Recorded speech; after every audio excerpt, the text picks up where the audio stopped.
Rival exalta Flamengo e afirma: tentaram roubar e mesmo assim perderam a classificação. Salve nação rubro-negra, estamos chegando com mais um react aqui em nosso canal. Trazemos um recorte do canal Opina Porco, link na descrição. Estamos em mais uma final de Libertadores da América. Sem sofrer gols, o Flamengo, mesmo com um jogador a menos, saiu classificado. Neto detonou a arbitragem, que tentou prejudicar o Flamengo expulsando um jogador que não cometeu agressão.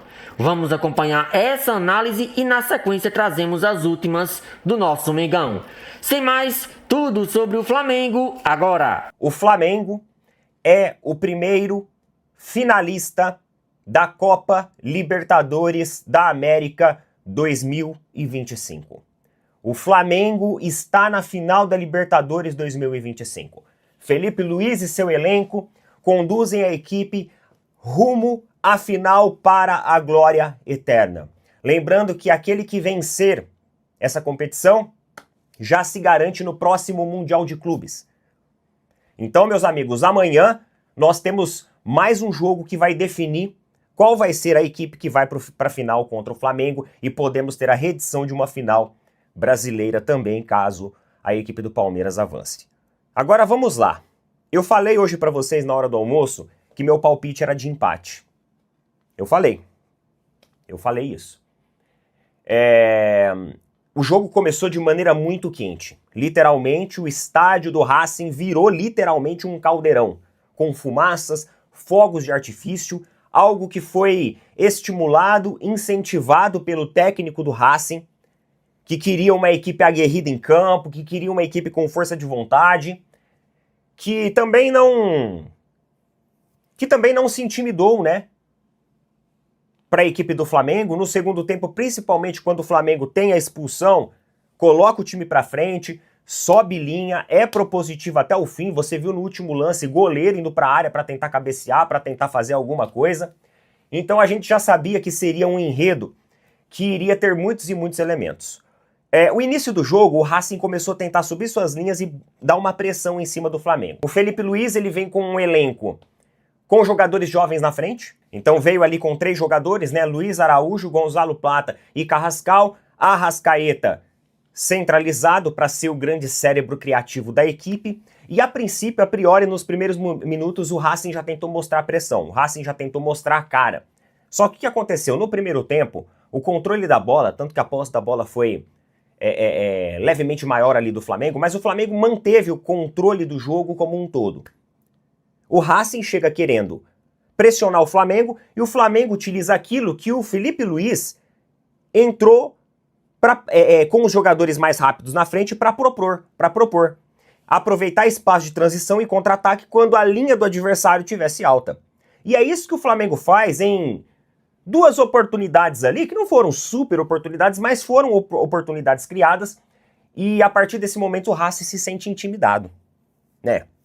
O Racing se sente intimidado nos primeiros minutos, que geralmente é um minuto de pressão, é aqueles 10, 15 primeiros minutos, mas o Flamengo entrou bem, conseguindo neutralizar esses espaços, conseguindo encaixar sua marcação e principalmente aproveitando da velocidade dos jogadores que tinham à frente, para também criar suas oportunidades. Quando o Racing viu e falou assim, peraí, a gente tá caindo no jogo deles, o Racing também começou a baixar um pouco a sua linha, deixar uma equipe mais equilibrada e tentar ganhar o espaço pelo meio-campo. Meio-campo também, que você tinha ali uma participação avançada e concentrada ali com o Eric Pulgar, que fazia uma marcação muito intensa, muito firme ali naquele meio-campo e permitia com que o Flamengo tivesse esse domínio maior de bola. Então o Flamengo, ele tira a posse de bola que o Racing achou que iria ter, porque o Racing se sente também incomodado com os avanços do Flamengo em determinadas jogadas que aconteceram. Um bom primeiro tempo do Flamengo. O Flamengo também propôs, foi um jogo que teve as chances também para o Racing, mas assim,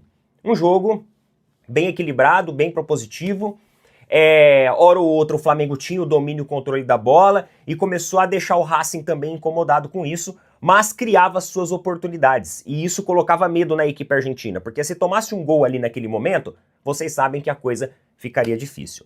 No segundo tempo, o Racing volta mais propositivo e o Flamengo talvez um pouco mais recuado.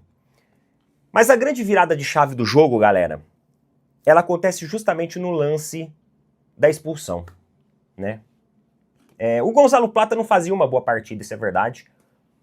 O Arrascaeta também, ele não conseguia ser aquele jogador criativo, errava alguns passes, alguns conceitos técnicos, principalmente quando ele estava mais de costas pro lance, que ele ia fazer a virada, ele errava alguns conceitos técnicos que ele não costuma errar.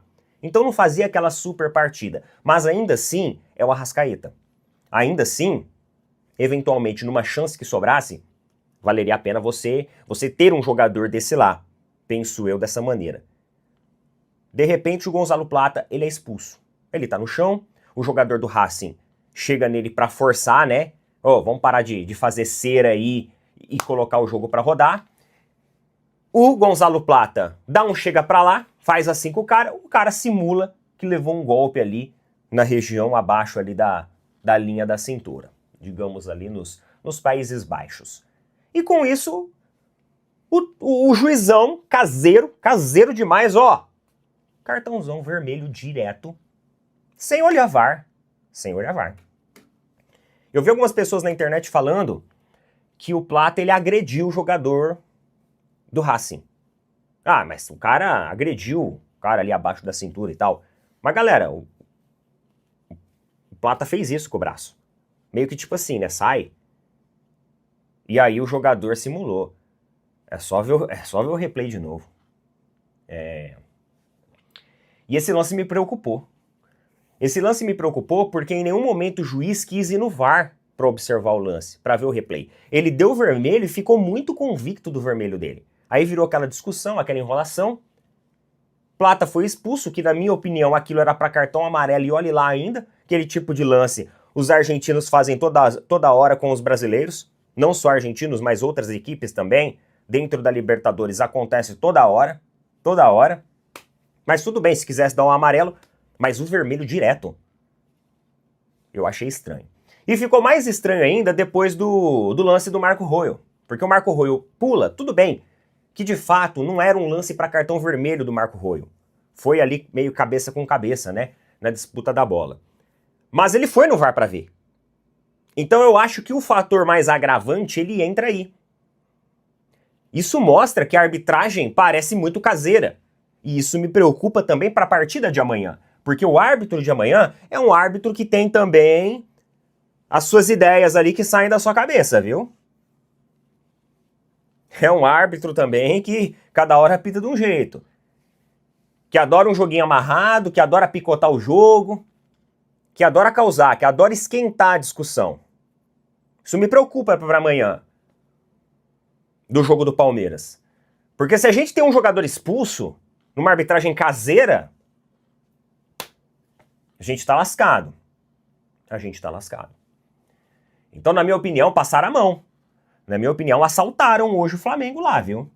Falar a real pra vocês. Aquele lance lá do Gonzalo, nunca.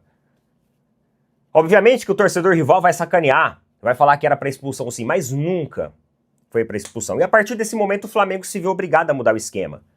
O Felipe Luiz tira alguns jogadores, como por exemplo o Arrascaeta, e é criticado inclusive nas redes sociais, e coloca um esquema de 5-3-1. Ou seja, meu amigo, o time todo enfiado lá na área. O único problema foi a linha intermediária de construção defensiva do Flamengo, que toda hora dava brecha pro Racing, alçar a bola aérea. O Racing insistiu muito desde o começo do jogo com essas bolas alçadas. Provavelmente o técnico do Racing, ele assistiu a alguns jogos do Flamengo, o Flamengo levou gol de jogada aérea. E aí ele deve ter falado, opa, peraí, jogada aérea talvez seja um ponto ali de atenção. Talvez seja um ponto fraco, um calcanhar de Aquiles deles. Então eles vão muito em cima disso. E aí, depois disso, o Flamengo não joga mais nada. O Flamengo fica todo recuado e vira aquele Deus nos acuda. Participações importantes e decisivas dos zagueiros do Flamengo, Léo Pereira, Léo Ortiz, né, de todos os jogadores, claro, teve a sua participação, a sua colaboração, e principalmente do goleiro Rossi, né, que fez defesas ali, a queima-roupa, fez defesas importantíssimas para que colocasse a equipe do Flamengo como primeiro finalista da Libertadores 2025. Vamos ver o que vai ser amanhã, né? Vamos ver o que vai ser amanhã. talvez teremos uma reedição de 2021. Vamos ver. Coloca nas opiniões, tamo junto, valeu, falou, até mais. O Flamengo garantiu mais uma conquista importante na noite de quarta-feira, 29 de outubro de 2025. Jogando na Argentina, o time rubro-negro empatou em 0-0 com o Racing Club no estádio El Cilindro, em Avellaneda, e confirmou sua vaga na grande final da Copa Libertadores da América. O resultado, somado à vitória por 1-0 no jogo de ida, classificou o clube carioca para mais uma decisão continental. Além do feito esportivo, a classificação também representa um ganho financeiro milionário para os cofres do Flamengo, reforçando o poder econômico e o sucesso do clube nos últimos anos. A classificação para a final da Libertadores assegura ao Flamengo, no mínimo, o prêmio reservado ao vice-campeão, avaliado em 7 milhões de dólares, algo em torno de 37 milhões de reais.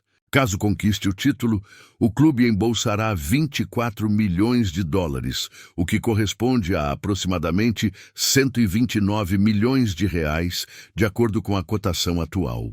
Somando-se as premiações acumuladas ao longo da campanha, o Flamengo já garantiu mais de 10 milhões de dólares apenas com o desempenho dentro de campo. Esses valores, porém, não consideram as receitas indiretas, como bilheteria, venda de produtos oficiais, aumento de patrocínios e valorização da marca, que crescem substancialmente quando o time chega a uma final de Libertadores. A premiação da Conmebol é estruturada para recompensar o avanço fase a fase. Na fase de grupos, cada clube participante recebeu 3 milhões de dólares, além de 330 mil dólares por vitória. Ao se classificar para as oitavas de final, o Flamengo garantiu mais 1,25 milhão.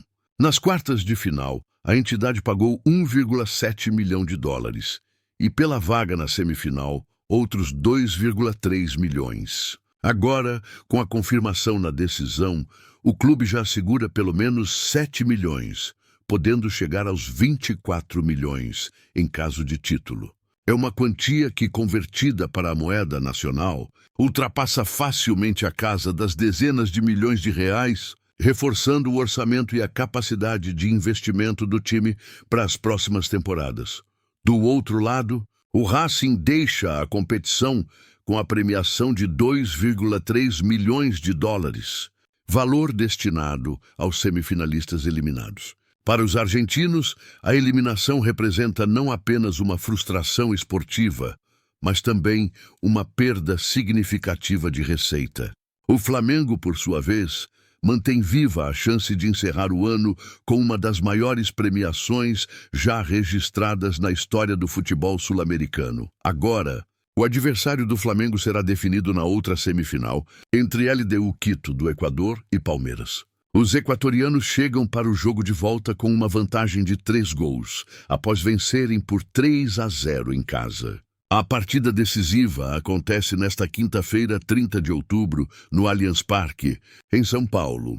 O vencedor enfrentará o Flamengo no dia 29 de novembro, na cidade de Lima, no Peru, sede escolhida pela Conmebol para a grande final da Libertadores 2025. Lima volta a receber uma final de Libertadores 6 anos depois da histórica decisão de 2019, quando o próprio Flamengo levantou a taça ao vencer o River Plate por 2-1, de virada. O local escolhido é o Estádio Monumental de Lima, um dos maiores da América do Sul. Ainda não há confirmação do horário da partida, mas a tendência é que o jogo seja disputado às 17 horas, horário de Brasília, assim como ocorreu naquela final de 2019. Apesar de o Peru viver um momento político conturbado, com protestos e estado de emergência decretado na capital, a Conmebol reafirmou que não pretende mudar a sede da decisão. Cidades como Belém, Brasília e Assunção chegaram a se oferecer como alternativas. Mas a entidade mantém Lima como palco oficial do confronto. A vaga na final consolida mais uma vez o protagonismo do Flamengo no futebol sul-americano. O clube busca o 4º título da Libertadores, tendo sido campeão em 1981, 2019 e 2022. desde que a decisão passou a ser disputada em jogo único. Em 2019, o Flamengo e o Palmeiras são os maiores vencedores, com 2 taças cada. O domínio brasileiro no torneio também é evidente. Nas últimas 6 edições, todas foram vencidas por clubes do Brasil, o que reforça a força do futebol nacional no continente. Além do prestígio esportivo, a presença na final tem grande impacto econômico e institucional para o Flamengo. A receita garantida com a classificação reforça o caixa do clube e permite planejamento para novos investimentos. O desempenho nas competições internacionais também impulsiona os ganhos com patrocínios, amplia a exposição da marca e valoriza atletas no mercado. Outro ponto relevante é a bilheteria. O Flamengo registrou rendas recordes no Maracanã durante esta Libertadores, com públicos superiores a 60 mil torcedores em vários jogos, o que acrescenta mais milhões ao faturamento da temporada. Dentro de campo, a classificação veio com uma atuação heróica em Avellaneda. O Flamengo segurou o empate mesmo jogando com um jogador a menos desde os 10 minutos do segundo tempo, quando Gonzalo Plata foi expulso após um lance polêmico com o argentino Rojo. O técnico Felipe Luiz precisou reorganizar o time, reforçando o sistema defensivo com as entradas de Danilo e Bruno Henrique e apostando na experiência para conter a pressão dos donos da casa. O goleiro Rossi foi um dos destaques, com defesas decisivas que garantiram o 0-0 no placar e a vaga na final. O jogo foi intenso desde o início. Aos 10 minutos, Luiz Araújo quase abriu o placar para o Flamengo com um chute perigoso. Mas logo em seguida, o Racing respondeu com uma cabeçada que obrigou Rossi a fazer uma grande defesa. O primeiro tempo foi equilibrado, com chances dos dois lados. E Arrascaeta teve uma oportunidade clara de gol aos 33 minutos. Mas o goleiro Cambeses impediu o tento rubro-negro. Na etapa final, com 1 a menos, o Flamengo resistiu bravamente. A pressão argentina aumentou, mas a defesa e o goleiro Rossi garantiram o resultado que classificou o time carioca. A partida também reforçou a imagem do Flamengo como um time competitivo e experiente em decisões. A postura do elenco, mesmo sob pressão e em um ambiente hostil, demonstrou maturidade e confiança. Essa força mental tem sido uma das marcas do clube nos últimos anos e é um dos fatores que o mantém entre os principais candidatos a títulos em todas as competições que disputa. Com a classificação, o Flamengo volta a campo no sábado, 1º de novembro, contra o Sport pelo Campeonato Brasileiro.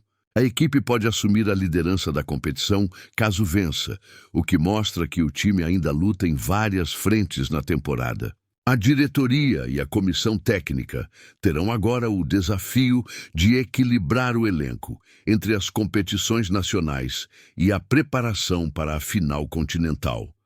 O planejamento até a decisão de Lima será fundamental. A comissão técnica deve priorizar a recuperação física dos atletas e o controle de desgaste, uma vez que a reta final de temporada é sempre exigente. Além disso, o clube deve trabalhar a parte psicológica do grupo, já que a pressão por mais um título é enorme, especialmente em um clube de massa como o Flamengo, acostumado a grandes conquistas. Em termos gerais, a classificação à final da Libertadores de 2025 simboliza mais do que um simples resultado esportivo. Representa a consolidação de um projeto vitorioso, que une competência administrativa, elenco de alto nível e uma torcida que empurra o time em qualquer estádio. O Flamengo chega à decisão em busca da glória eterna e de um prêmio milionário que pode superar todos os recordes anteriores. O clube mostra mais uma vez porque é considerado uma das maiores potências do futebol sul-americano, dentro e fora de campo. O dia 29 de novembro já está marcado no calendário rubro-negro. Será um momento de tentar mais uma conquista histórica e, quem sabe, coroar o ano com um título que reafirme o Flamengo como sinônimo de sucesso, paixão e grandeza no continente.